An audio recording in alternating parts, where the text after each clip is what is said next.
Okay, so we're back for part two. We got one of Dani's pieces of art up now. Little alligator dude. It's pretty cute. His backpack, or her. Actually, she's got pretty cute eyes. What do you? Is this a girl or a dude? I wasn't even thinking of that. Oh, okay, so it doesn't matter. See, it doesn't really matter when it comes down to it, does it? It's just it does matter, doesn't it? Because of how the world is.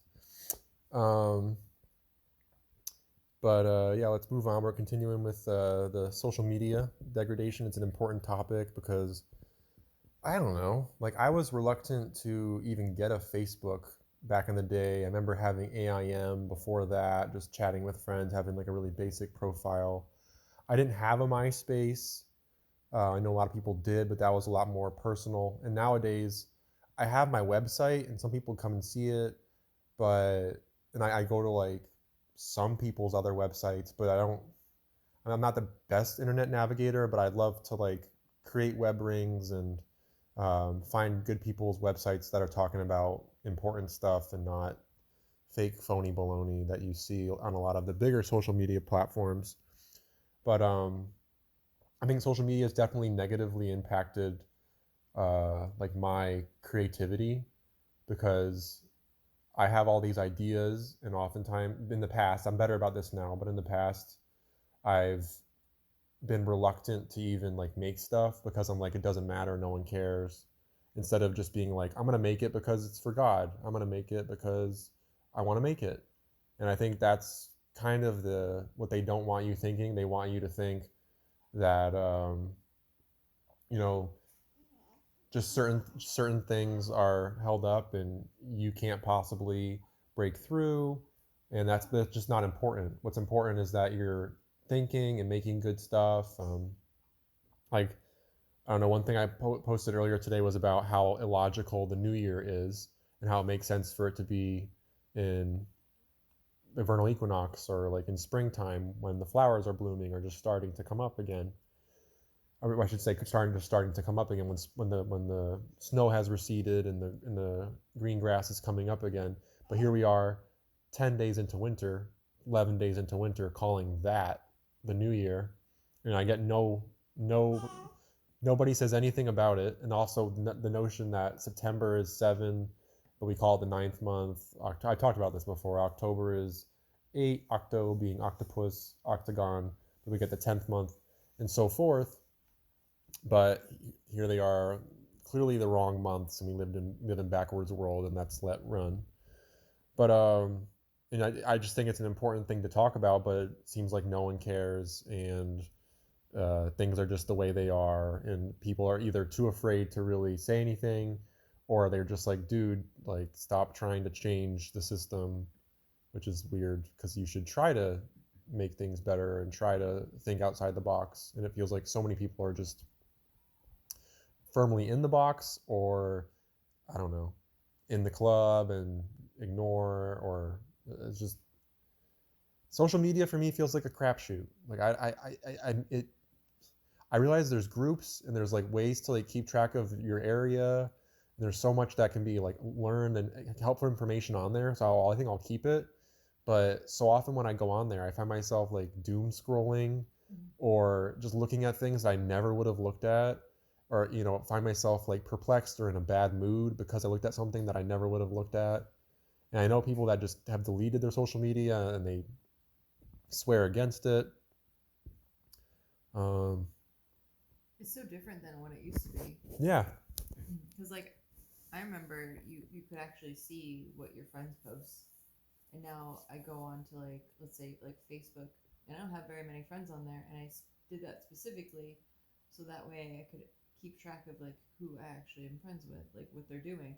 And I go on there and I don't see anybody's posts. I just see stuff that I'm not even following or whatever, advertisements and like weird crap.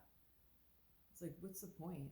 it seems It's like, pointless. but I'm in it for groups, Yeah, so it's like it's weird. And then Instagram used to be more fun, and yeah, you could see what the people that you were following, and now it's not. It's just like advertisements and then like fake people in their lives, and robot accounts. yeah, And most people that like look at my page are robots apparently, and and it's creepy that everybody's trying to use it to make money. Yeah, that's the weird part about it too. Like, just post some cool thing that you've done for the day. That's the essence of it. Is like any of these platforms, it should be like your hobbies, the things you enjoy doing, or like you with maybe with your friends, and um, it feels like yeah, people are like competing on there, and I'm an artist, so I see people post all the time. It's like, hey, I'm an artist, like my thing, so that, and I'll like your thing, and I'm like, this is so awkward. Yeah. It's so awkward, and I never post anything like that. I'll never ask for likes. I'll never like my own stuff. Like, it's just, it's such a strange paradigm where it's like the competition has infused its way in there where it was never meant to be there in the first place, and it feels like it's purposeful and it's made to like it's kind of as far as you go with it really like you but also it's just there like the Instagram is filled with just garbage and Facebook is filled with garbage that is meant to annoy you, and it's only there to annoy you. And all these like bot accounts are made by Instagram or made by Facebook. Mm-hmm. They're not just like some like sweatshop factory worker, you know. It's like it's them. It's them, they're doing it. Yeah. It's like they set up a program and they're like make them think this is legitimate or have bots interact with them. And I think we get that in many forms, like phone calls from bots, and we're just we're in over our heads with all these robots everywhere, and it's hard to find genuine contact. And it's so difficult that people like obscure themselves and hide themselves and don't even want to use the internet because it does mess with you so much.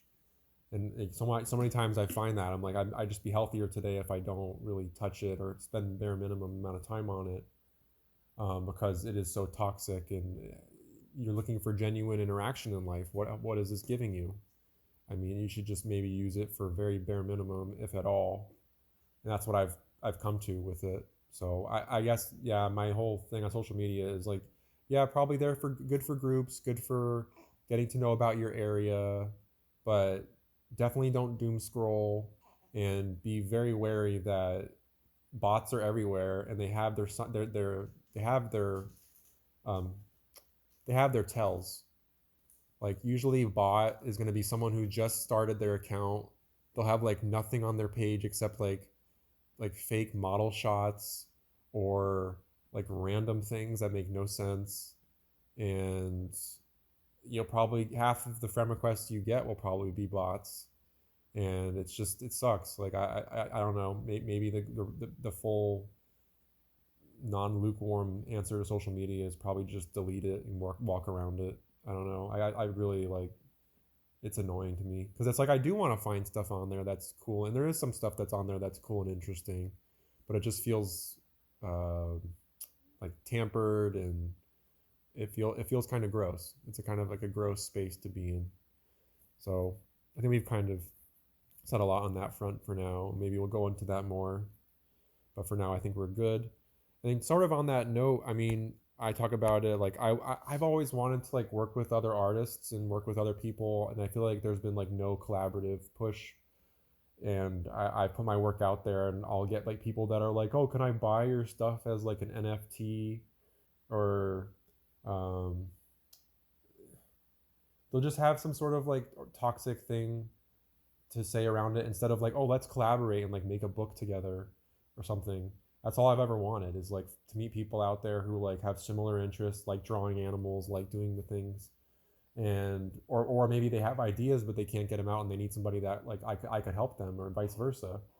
And it feels like that's what the potential of it could be, but it just feels so skewed and difficult.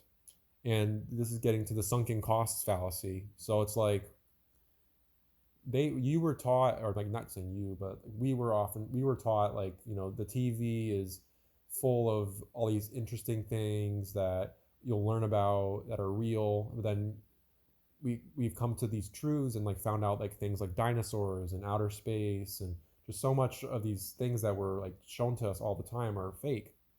So the sunken cost fallacy comes up where it's like a lot of the work you've put into this world, it kind of feels meaningless. It feels pointless, and it's very common to think, well, I put so much effort in, and I did so much, so it was meaningful, and I did put, but then it's like you have to be honest with yourself. If you had this false perspective on how things are, and people were basically training you to be like an idiot or like to not pay attention to what's really important in life, then you have to be able to let go of that stuff and stop doing things that aren't benefiting you anymore. And like something that I come over again and again and again. I mean, basically watching television or like video games. Like I used to love video games and now I play them like sometimes, but when I play them I often feel kind of guilty for doing so.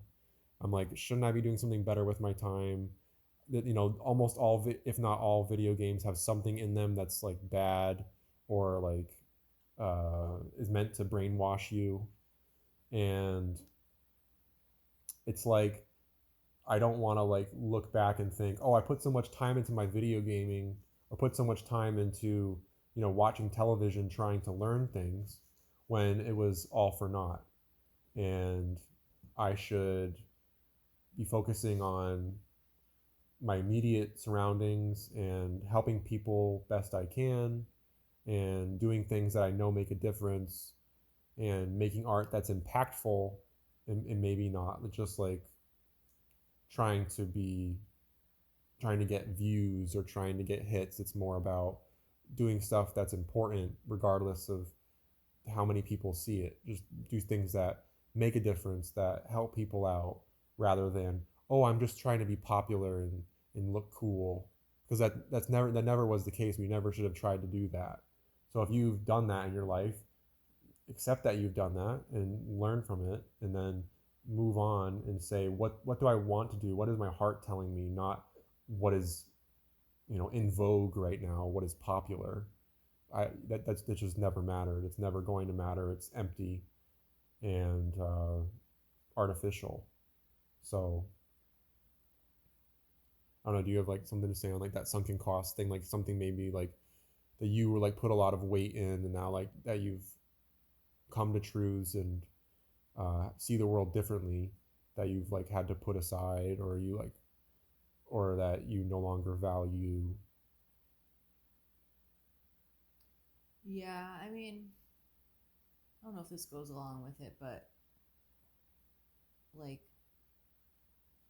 there was like points in my life where I'll like look back and I'll be like, oh, I kind of missed like that stage, and then, but I've back like when I don't know, the world seemed a little bit more magical and interesting, and now I feel like I've just gotten kind of bitter, Yeah, yeah, and I think some of that and I like don't enjoy like those same things anymore that I did before because they don't have that.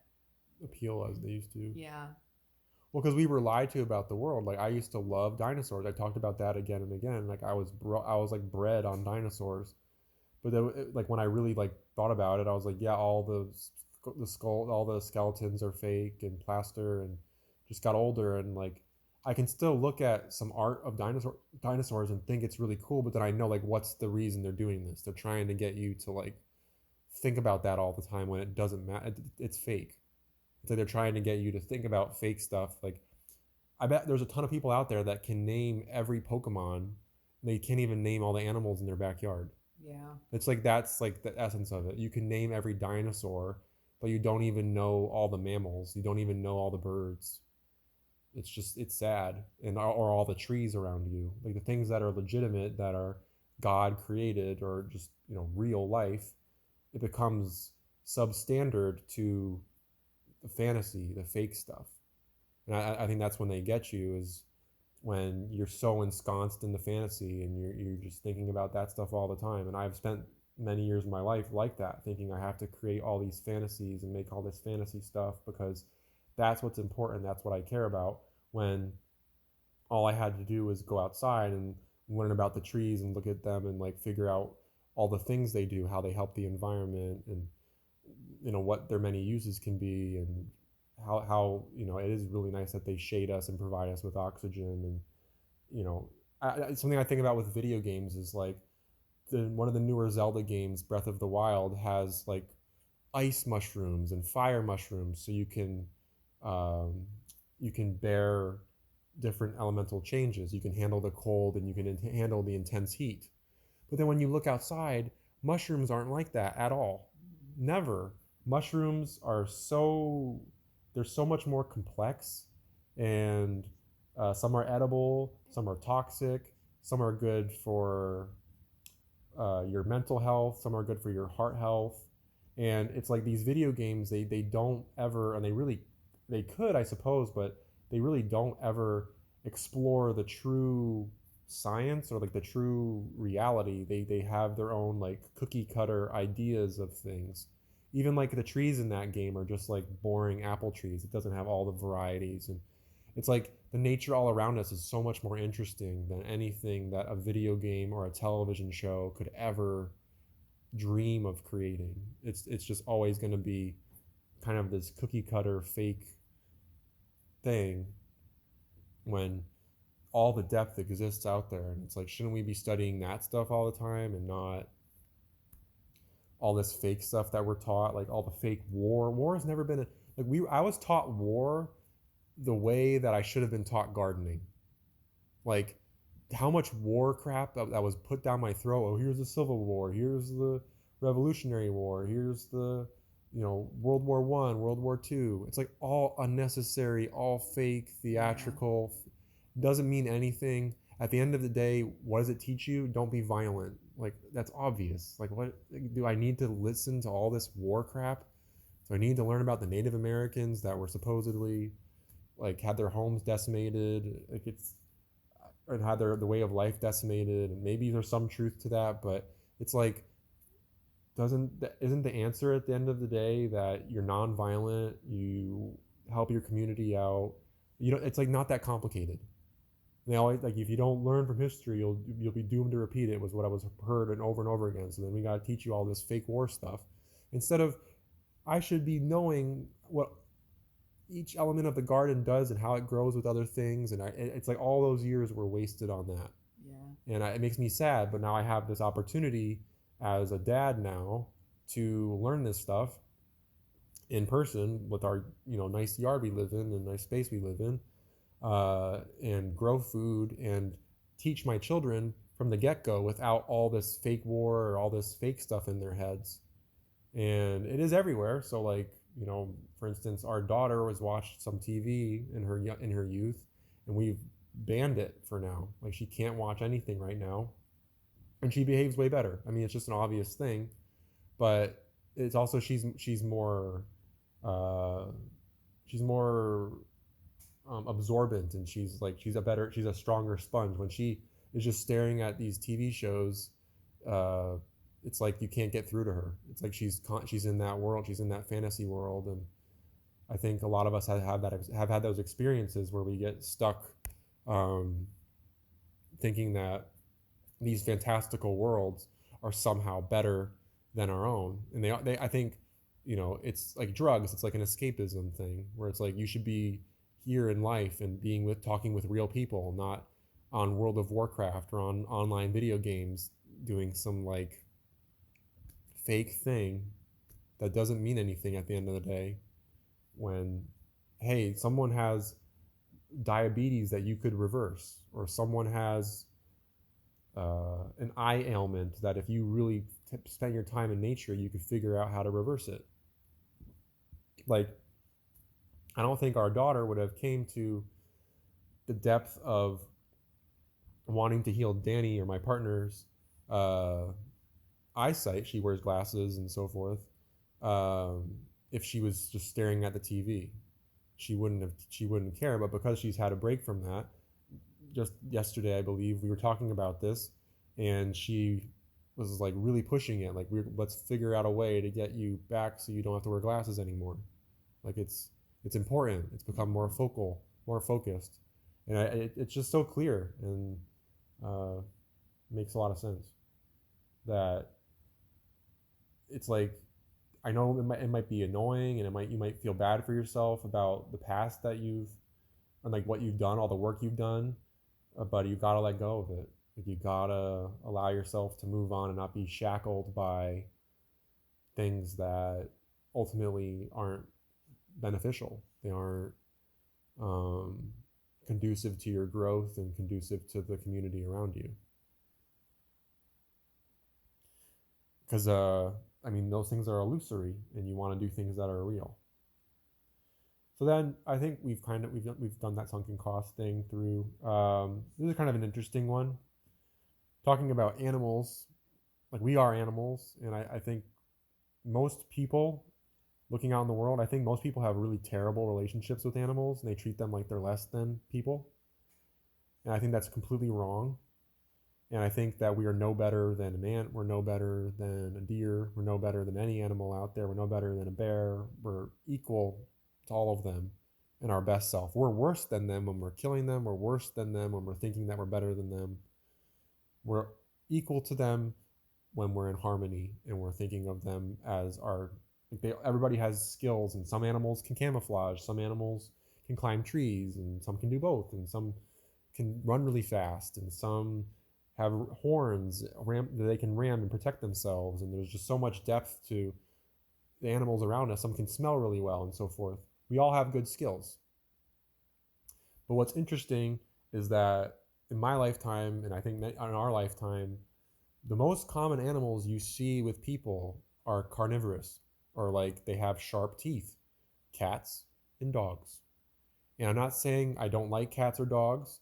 I just think it's very indicative of our like competitive kind of, like, somewhat of a hostile, I own my property, my space type of society, instead of a communal society. Like, why aren't bunny rabbits why aren't bunny rabbits like the number one animal? They're like so peaceful. And why aren't like prairie dogs more common as people's companions?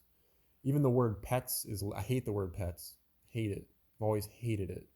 And the fact that like the two biggest like animal stores you go to is like what, PetSmart and Petco.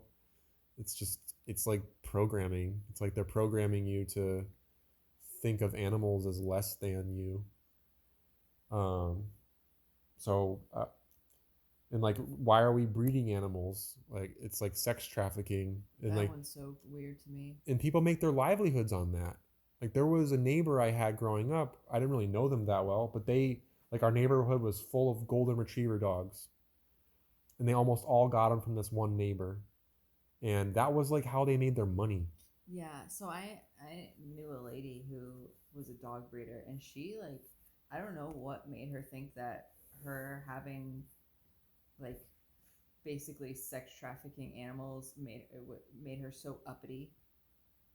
She like thought that she was like the hottest shit out there, and I'm like, you literally just like forcibly make dogs do it, Mm-hmm. and then you sell their babies. It's It's so weird. it's And applauded in life. I remember I brought that It's up to messed up. somebody else that knew her, and they're like, well, you got to keep the breeds alive. And I was like, They do it themselves. yeah. What are you? Yeah. What are you talking about? Yep. It's the Bible's written like this too, where it's like, what's the line? Like, we have dominion over animals, which it sounds like dominate. The word sounds like dominate. And it's supposed to mean that you're supposed It's supposed to mean care you're for supposed to them. care for them, and I think Yeah. people misinterpret it and think dominate, and that's what we see. We live out in the country, and guess what's the most common thing? A bunch of cows in a field with tags on their ears. And what are those cows doing? They're fed for a couple years, and then they're sent out to slaughter, and then that's the money for that family to keep doing that. It's not like fruit forests are everywhere. It's not like uh, these people are living in harmony. They're like using them. They're below them. That's how they treat them. They're below them. Their food, their money, their way of life, and they refer to them as like their property. It's so evil, and I think it's one of these things I can't. It's like, I think in our lifetime we have to see through that. We have to recognize how bad that is and stop doing that. We can't, like, we want to have animal companions that live with us, but we want to be very open with them. I don't want to I don't want to have a horse and ride a horse. I'm not interested in riding a horse at all. I want to, like, if we do end up having a horse companion, which I don't know if we will or not, I want that horse to be happy and feel like they do whatever they want. I don't want them to feel like they're beholden to us at all. And I want them to feel like you're super safe here, and if you want to go walking, we'll take you out wherever you want to go. Um, I mean, it's weird thinking about that, and there's a lot we can get into with this. I think of also too how like the American animals, the eagle, the UK has the lion, like they're these predatory animals. It's just this again, this like competitive predatory environment that we live in instead of what could be easily just much more relaxed, much more everybody's on the same level. We don't no one eats any animals. We treat them with respect.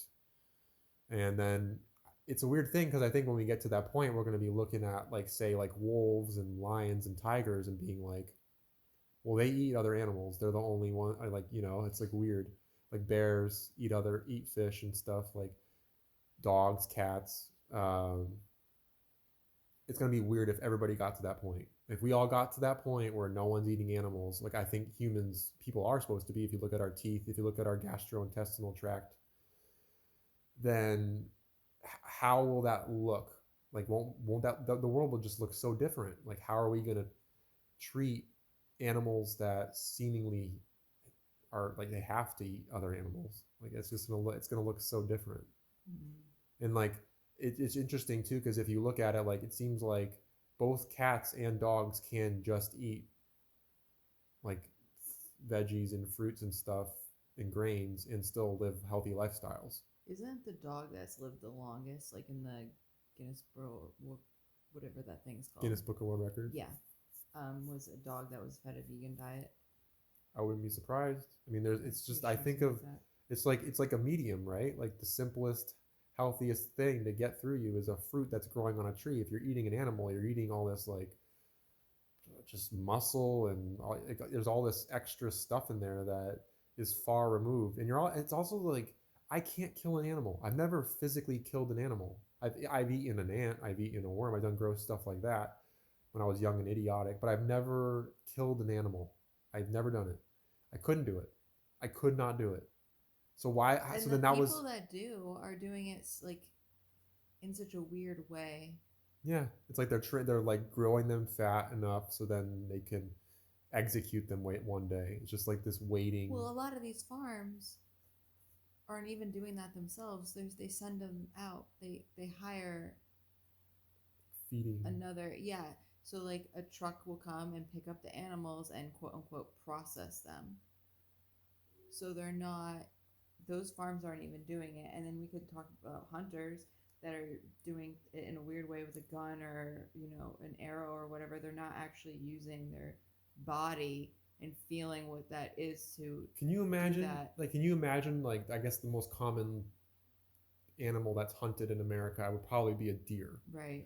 Can you imagine a person running up, jumping on a deer and like biting its neck and like killing it? Just is we're so far gone. I think guns are wrong. I think bow and arrows even like I guess maybe use that for defense. Like some other person's trying to attack you, but then it's like are we trying to get to harmony? So like that stuff has to be put down. I don't want to be violent. I don't like Armageddon comes. I'm not going to go buy guns. I just don't think that's the right answer. I don't. It's weird. I've talked about that before. If like somehow someone came into our land, I don't like thinking of it as our land. If someone came to the place where we live, I would like take a mug. Right, just, you got like, your sturdy mug. I have my sturdy mug that I'd like knock them out and then just leave them by the river or something and like figure it out. Like I would just want to knock them out and then they don't come back. Basically, I wouldn't shoot them. It just can't be the right. I mean, if I were to shoot them, it'd be like on the leg. It'd be like, just don't do that again. Like, don't like, leave us alone. But I would not want to. I would never want to get to that point. And like I said, I would prefer like a mug, knock them out, and then put them somewhere else where they're disoriented and have to figure themselves out again.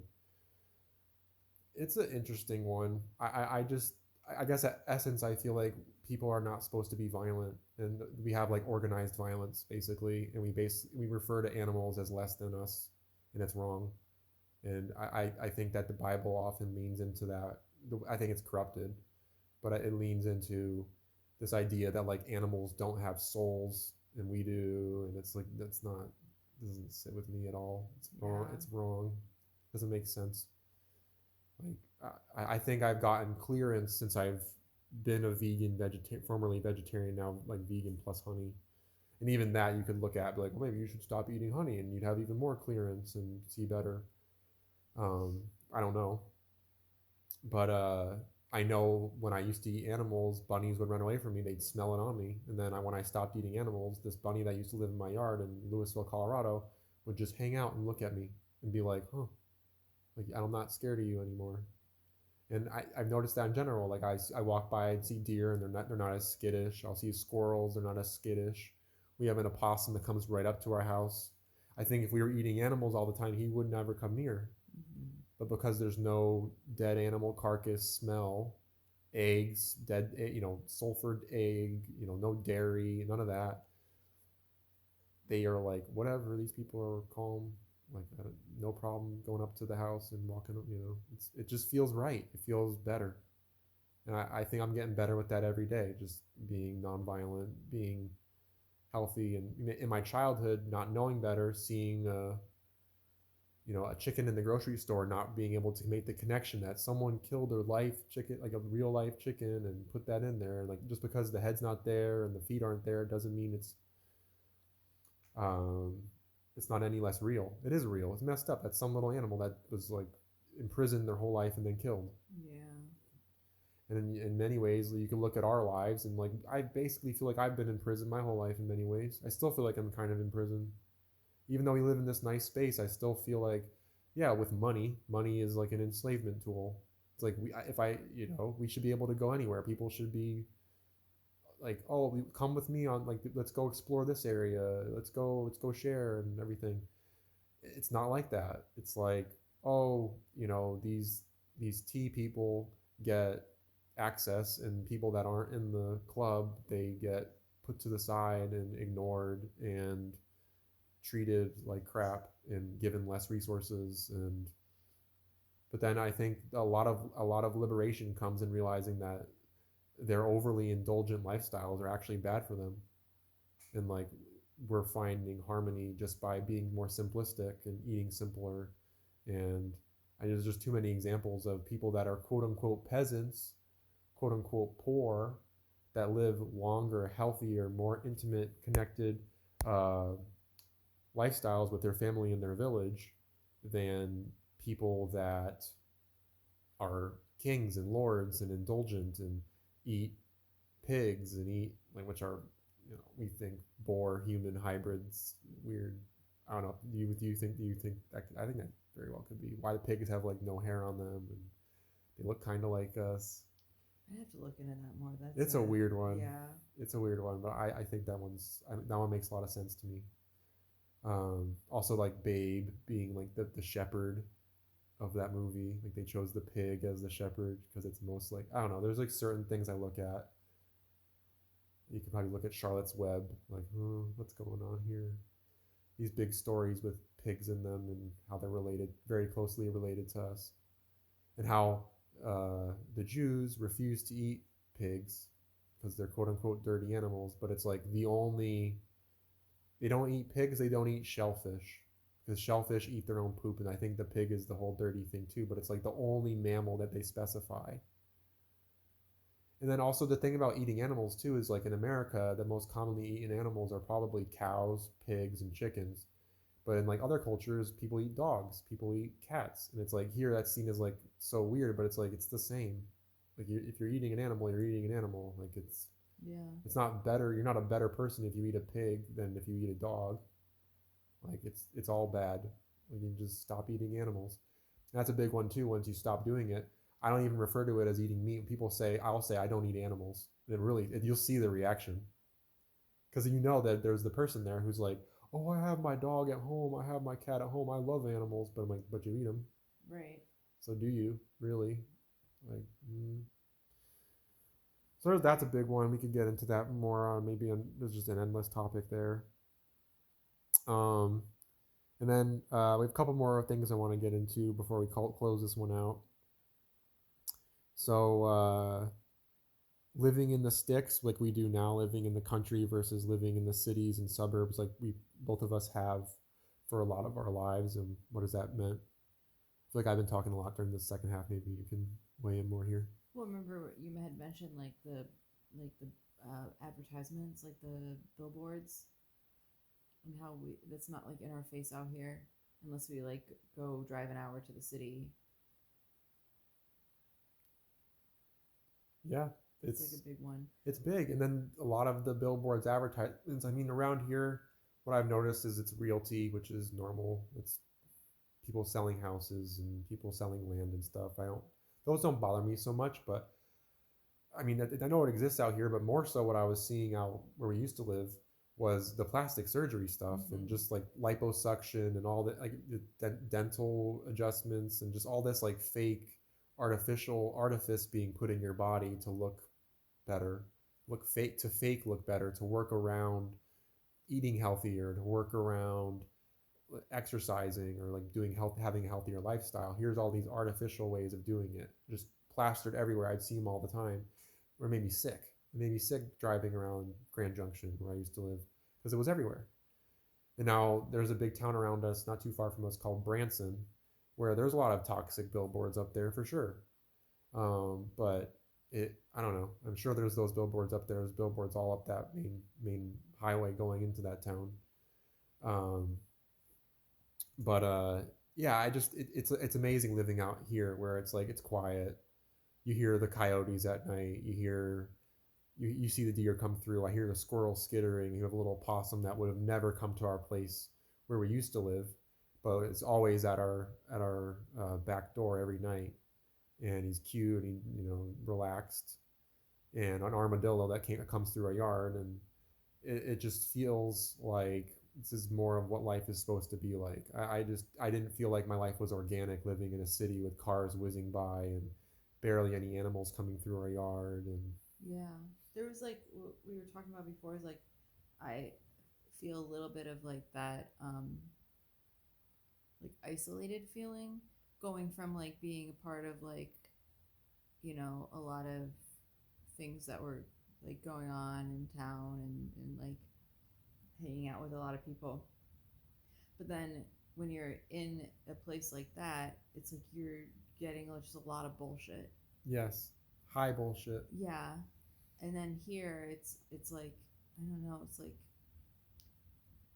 you're not getting that, and Mm-mm. it's like this is real life, whereas like that is like very just everything's very fake. Yeah, that's essentially it. Like we were given, doesn't matter how much money we were given, money from, I said it before, my aunt passing away, the inheritance. We were given that to go get a house. And when we were looking for a place, we wanted to be away from the gray spaces, away from all the noise, all the factories, and the things that are going to be noisy and negatively impact your health. And we also wanted a space where we could grow fruit and grow a lot of food without pollutants and such. And I think we found that. We found a good spot. But a lot of people would look at us and be like, "You're crazy. Like you live around. No one's like. There's people around us. Like we definitely have neighbors, and they're not too far away, but they're not right up next to us. They're not. Yeah. We can't see right in their window. Like our They're last behind. place, it was like that. It was like you could reach out the window and shake the other person's hand. They're right there, Yeah. and it was uncomfortable. It felt like it was too tight. No privacy. No Like privacy, fishbowl. and no like real independence. Like I didn't feel like I was.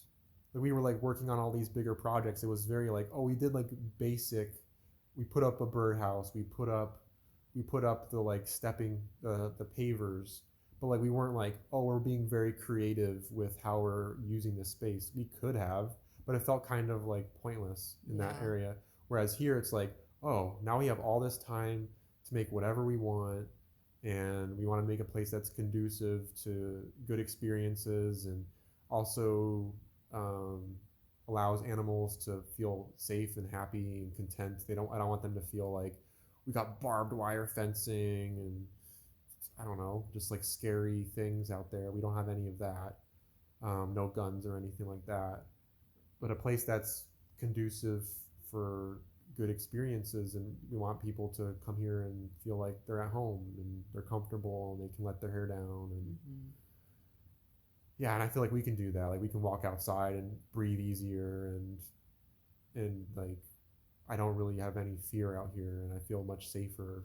Yeah, it feels a lot safer. Whereas like other people would think, oh, you're in the middle of nowhere, like anything could happen kind of thing. But and then like when we where we were before, oh, you have neighbors really close, like if anything were to happen, like but then it's like no, because we have the meth head that was behind us, and Yeah. you have people walking down the sidewalk yelling at like 2 in the morning, and you don't know what's going on with them, and it's like it did not feel well, like this it was. I wouldn't even really call that a city, No. even though it's considered one, Like a because it's not. small. It's bigger than a town. It's like a small city. Yeah. We were actually on the main road there, but people would definitely drive by, and it was like there was some annoyances where it'd be like 1 in the morning, and you'd hear some motorcycle rip through the road, motorcyclists right rip through the road, but it was. I think there's a lot of fake house fronts. And there's a lot of lying, but like there was a lot of big metal structures. There was like a radio tower close by. There was potentially like a 5G Yeah, thing, that was a cell tower, which is not obviously nowhere around here. nowhere around here. And there was this feeling of like this is like inorganic. This is very Yeah. like gray, like it's not conducive to good living. And there was like cool sculptures in town. There was a lot of color in town, but There was a lot of good amenities, but like good amenities, yes. yeah, but then you can't like I don't know, like live like the kind of lifestyle that we would want. It's impossible there. It felt like there was no time, not a single moment where I could breathe as easily, as comfortably, as slowly as I do here. Right, you can go like lay out in the grass here and just exist. Whereas there, like you do that and it's like it seems like you get the feeling that like everybody's eyes are on you. Yeah, Like yeah, very fishbowl. Well, it was like that in our first place. it was. Going in the backyard, I just felt eyes on me constantly. Yeah. It was really uncomfortable. Our first place was similarly in the sticks, like if it was an apartment building in the sticks. And the houses around us were kind of similar to ours now. We're like decent acreage and space. It's like if our apartment was just a house, it would have been great. It would be like there would have been like, oh, we have plenty of space, big backyard, big space next door to just chill and do what we want. I feel like we're all geared towards this. It just makes more sense that we want a little bit of space to spread out. But I can understand at certain points in life wanting to like be around all the amenities and being able to like tap into groups and events and stuff.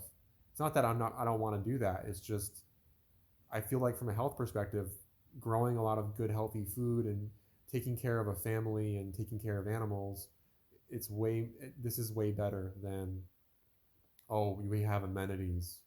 Oh, we have like 4 grocery stores we can go to within 5 minutes, as opposed to driving like what we have to now is more like an hour, taking less bigger trips out. But then while we're at home, we have this feeling of comfort of we really can spread our wings and feel like we're not being watched on all sides or someone's just going to pop over. And it's a weird thing. It's like we want this land to be open. We talked about, maybe having people stay and like camp here, but why not? Like as long as we like make sure they're good people and stuff, they're not going to like ruin our space or something or be rude, then that's fine. But in terms of the comfort, I feel like everyone is. We all should have this. We all should have space to lay out in the yard and feel like, hey, you can walk around naked, or hey, you can take a walk in the woods and not feel like there's going to be like lots of cars whizzing by and all this extra noise. And I think we should all have enough space where we can grow tons of food and be able to heal ourselves and eat the best food out there, and not without, if you live in a city, inevitably you're going to get food at the grocery store where you don't know who grew what, and it feels artificial, as opposed to I picked this off of the tree in my yard. Mm-hmm. Like there's no healthier. The best food I've had in years was a persimmon I had off the last persimmon of the season out here in our yard. Just getting here in September, it was like it came in like October or something, and a couple of them I messed up. I got the persimmon date wrong, but that one I got just right. It was like perfectly ripe, I was like, that is the best thing I've had in ages, because it literally is right off the tree. There's no question where it came from. We're not surrounded by pollutants. It's not being monocropped. There's just so many factors about what's wrong with our food that if we can get that right, man, oh man, how clear are you going to be thinking? How well are you going to be able to heal people? Mm. And sometimes it's, I think it's just that simple. Hey, have my fruit that I grew in my yard that doesn't have pollutants in it. See, you're gonna see more clearly. You see, you're gonna feel better. Your blood's gonna flow better. Everything's gonna make more sense. Maybe your eyesight comes back to you. Maybe your knees stop hurting or whatever, whatever your ailments are. Just by eating healthy, clean food, these things go away. Everything moves smoother. Maybe your dark thoughts go away. Like there's just so much depth to that simple truth of, wow, we can really grow anything.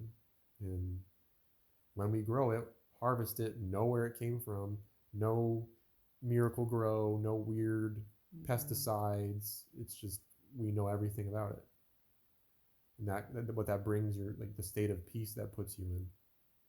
Right. Everybody like living in these like busy areas and not like working with the land. It's just hectic anxiety. Yeah. Like I mean, I was way more anxious living out there Yeah. than here. I like no, I'm not anxious at all. Not anxious at all. And the part of it too is like we had so many weird like knocks on the door. Oh yeah. So sketchy, like where people would have to here it's go like out of their way to really come out to see us. yeah.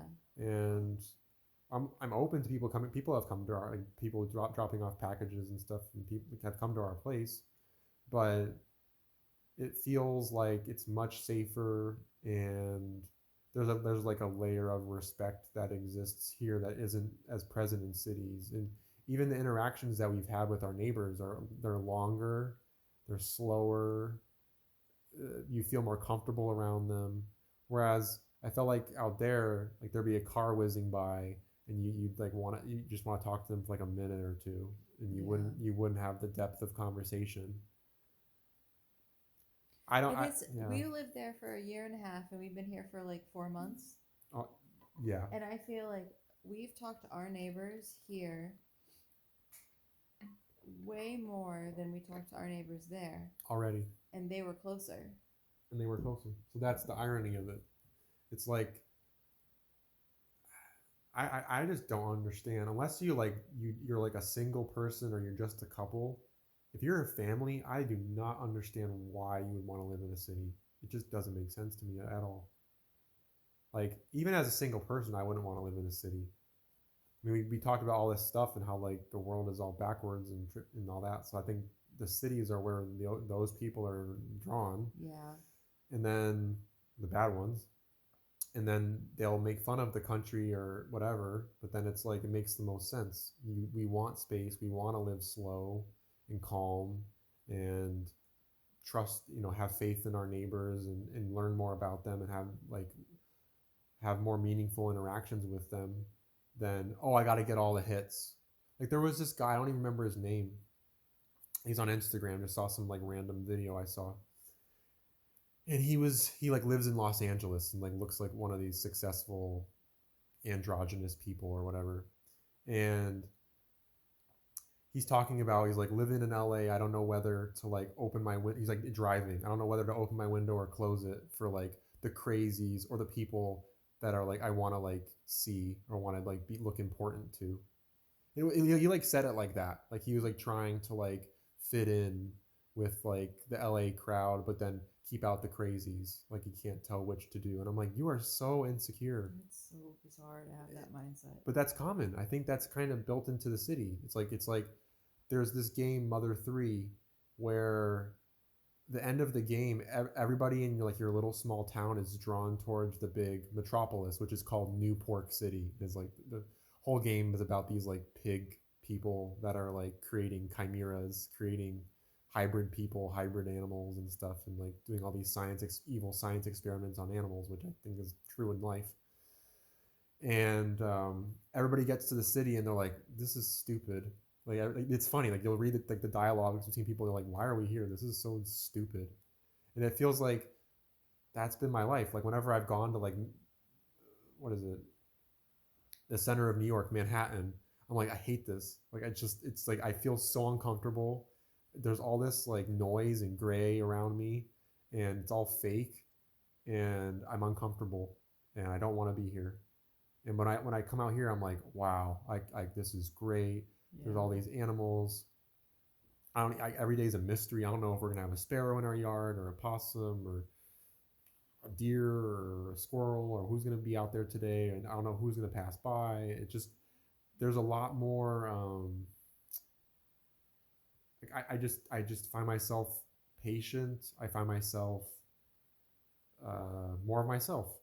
I'm less scatterbrained and like trying to like shield myself from all the noise pollutants and just yeah air pollutants all Oh, the air here is so clean. the air is so clean and our water's clean, tastes way cleaner than it was out there. We got weird tasting water, obviously, as you would in the more urban suburban areas.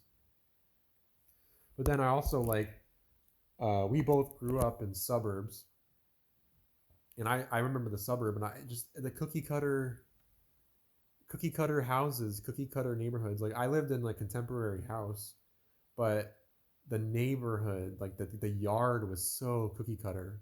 Like bland green lawn, handful of evergreen trees. Uh, we had a black walnut, which black walnuts are renowned for. They're good, they're helpful, they're anti-parasitic, but not many things can grow around them because they release such a strong toxin into the soil that they're hard to grow things around. And we have a black walnut here actually too, but uh, what I'm getting at is the yards like they weren't as tended to in a sensible way. It felt like it was like for people that golf, people that like work in like offices and spend their whole lives like living in their heads instead of their hearts. Like they're not like, oh, I'm like growing fruit for my neighbor. None of that was happening in my town. Like there was like one big farm that was doing stuff like that, and but most people had this small half acre, like maybe quarter acre to an acre, but probably on average a half acre lot, and they weren't growing. They were growing maybe like one fruit, maybe like a couple vegetables. Like it was really uncommon, and it would be just for their family. Like that is so wrong. It's like we should be all be growing fruit, even if you live in an apartment. Just grow food, grow food, grow food, and try to spread it. And if maybe if you're in an apartment, you just grow enough for yourself, and then you try to get to that bigger place. You try to get to that space where you can grow more, or you can be part of a community garden. I've been part of community gardens before. Those are great experiences, and we want to. The main emphasis of what we're doing here on this land is trying to grow food well, trying to make the land sustainable and a place that people can go to enjoy really good food that's grown well without herbicides, pesticides, um, and it's grown well because we take care of it, and then ultimately we have animals that, hey, their poop is the best compost out there. It's just these are obvious things, but it's like you got to get out of the cities to really see what's important. I don't know. I just can't. Given the funds that we got to get a space, there was an option there to live in a city, and we were like, we didn't even think about that. Like, that was never crossed our mind because it's such a gross to us. It's such a gross perspective. Like we're done with it. We don't want to live in cities. We don't like that. It doesn't feel comfortable. We want to feel comfortable. We want to grow our family. We want to feel like everybody in our family is appreciated. And then in the long run, like I don't want to kick my children out at age 18. I want them to have that option. I want them to feel like, hey, if you love living here, I don't want to take that away from you. Maybe we can build you your own cabin if you want that. And then you can go from there. Or, if you do want to live somewhere else, great. We'll do everything we can to make that happen. But I felt like I was pretty much kicked out when I was 18, and there was no choice, and that was common. And I don't want I don't want to feel like what I felt like growing up was like my parents were like the government. Like the school was my parents. It wasn't really my parents. They just sent me off to daycare. They sent me off to indoctrination camp. And I want our children to be like, we're homeschooling. That's a big part of it. Like I couldn't homeschool well in our old environment. That'd be uncomfortable. We need the land to grow and garden and explain things and talk about the animals and the trees and how they all interrelate and how like they're all important. And if we are gonna take down a tree, explain why, and like not just be like, oh, it's just some thing. Who cares? We're just taking down a tree. It's not. It's. I don't want to be against nature. I want to like. I want to live with nature and understand nature and be a part of it. And we can't do that if we're living in a city. That's not nature. It's just not. So, is there anything else we should talk about on that front? About like living in the sticks versus living in more urban and yeah. I mean, I guess roads. We live off a dirt road, and I don't know. Like there, I don't know. Just, I don't know. Maybe that's a good point for that one to end for now. And then the last thing I have written here, and we'll see. Just I guess we'll have a little conclusion here and call it for today. Not supposed to be wired for competition. Just I don't feel competitive. I feel like I grew up feeling very, very competitive in life. I was like thrown into sports, video games, just like always battling and fighting. There was all this violence, and then just even like the education I had, we had to do like mad minutes, like which is like where you do a bunch of math problems in a minute. You try to do as many addition problems, try to do as many multiplication problems in a minute.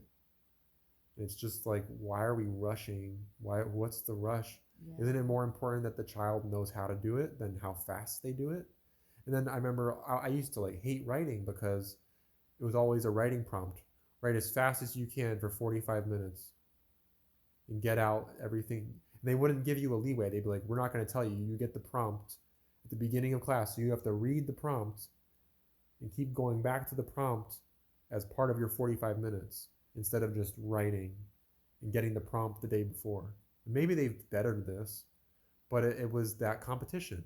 Like, do it as fast as possible, write the most. It wasn't write the best. And there were many things like that. It was just...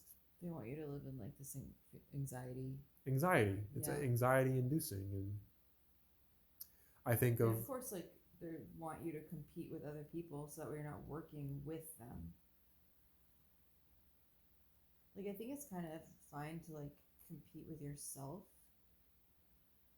to a point, but to a point, you also got to let yourself rest. You got to like not be so hard on yourself. Yeah, like there's a healthy way to do it, I think, but yeah, like incremental improvements.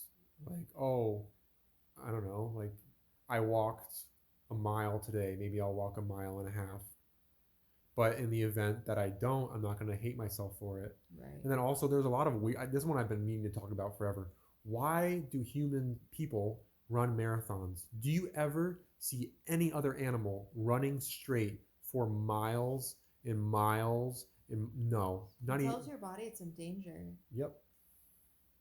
It's this weird, like, it's not how we're not supposed to run marathons. We're not supposed to race each other in sprints. I never see any animals racing each other in sprints. And then you wonder why, like, years later, their joints are shot. Yeah. Yep.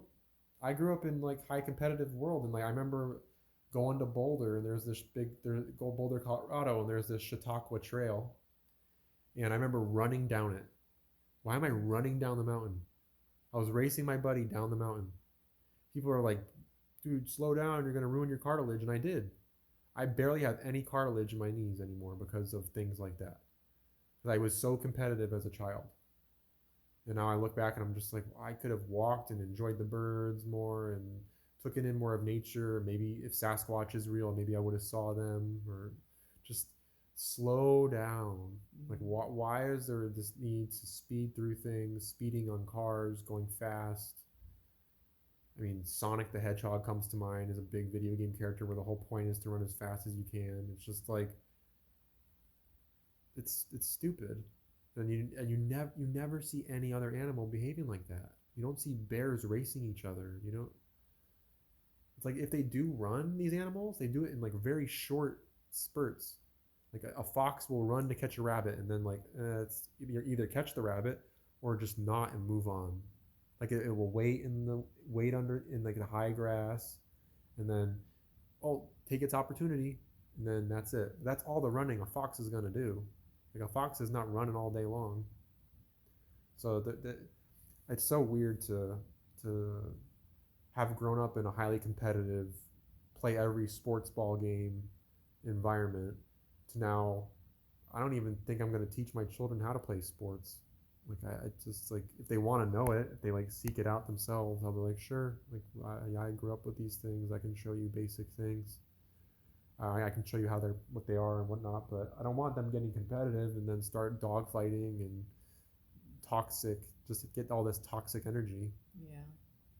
I don't want us to be competitive. I mean, if we have family board game night or whatever, just it's they won, good, fun. Right. I don't want them to think like crying in their room and all the anger and throwing. My brothers and I used to play all these competitive, violent video games and like throwing controllers and yelling, and it's just a toxic environment. So yeah, that's a big part of life, and I think that's our life now. Our lifestyle out here is going to cater to slower. Let's make sure everybody's happy. Not we're competing and you lost. Shrug your shoulders and haha, I win. Like I don't know. Some of that too. I think it might be if there is this, and I think there is. It's hard to talk about this stuff, but the idea of like wheat and tares. If we're in the great garden of life, then there's people that are going to produce fruits, and there's people that aren't. They're not going to produce good things, and the people that aren't going to produce good things, they think like that. They're the ones that are competing. They're the ones that are like trying to stand out and be a big deal instead of being like, I want everybody to do good. I want everybody to feel like they have a good space and they can grow well.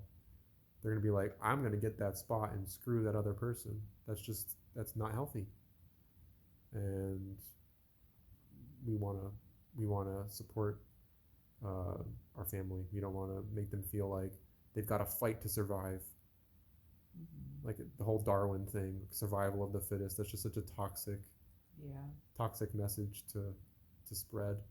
And then of course, you always look at Darwin. He's always doing the shh because it's bullshit. It's not how life. That's not how life has to work. Darwin's fake survival of the fittest. That's just the spell they put on people. That you got to compete every moment of your life, or the next fish next to you, the next person next to you is just gonna steal your food, and yeah, it's really weird. So, is there anything else that we want to talk about? Not that I can think of right now. Okay. So yeah, this was a broad spectrum introduction to this format of Dani and I talking, and I think they'll get better as we go. But I've been wanting to do this for a while, and it's been boring talking on my own, and missing out on Zach, the old guy I used to talk with. I don't know what happened with him. Tried to reach out to him, and he won't respond. So, but hopefully he comes back, and hopefully we talk again, and that'll be good. But yeah, I think this would be great, and I I don't know if we'll do this weekly or how often we'll do it, but we'll definitely do this again. And next time we'll be more focused on a specific thing. This time was supposed to be a broad spectrum introduction to us gabbing about things in the world that are going on and how we can better ourselves and better the people around us. So I hope you guys are doing all right, and we'll talk to you guys soon.